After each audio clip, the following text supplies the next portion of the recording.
আসসালামু আলাইকুম। কেমন আছেন সবাই? আজকে আরেকটি নতুন রান্নার রেসিপি নিয়ে এলাম। এটাকে আমাদের দিনাজপুরের আঞ্চলিক ভাষায় চামঘাস বলে। ঢাকার অনেকের কাছে শুনি এটাকে ঘ্যাটকল বলে। তো যাই হোক, আজকে বাজারে গিয়ে আমি আর মিলন কিনে এনেছি।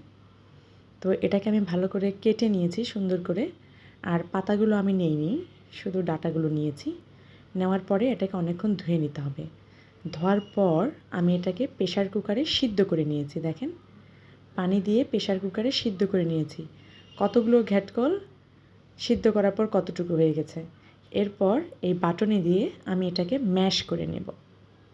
দেখেন, ম্যাশ করতেছি। ম্যাশ করার সময় কিন্তু অনেক পানি বের হবে এটা থেকে। ম্যাশ করা শেষ। এরপরে আমি একটা কড়াইতে একটু তেল বসিয়ে দিয়েছি।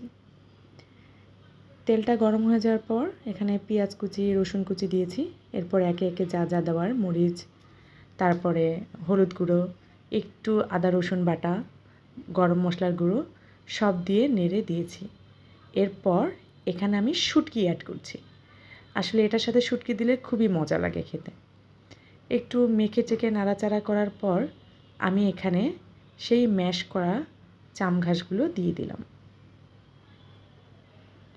চামঘাসগুলো দেওয়ার পর এই চামঘাস থেকে কিন্তু অনেক পানি বের হয়, তাই যখন আমি এটাতে রান্না করি তখন এক্সট্রাভাবে আর কোনো পানি অ্যাড করিনি।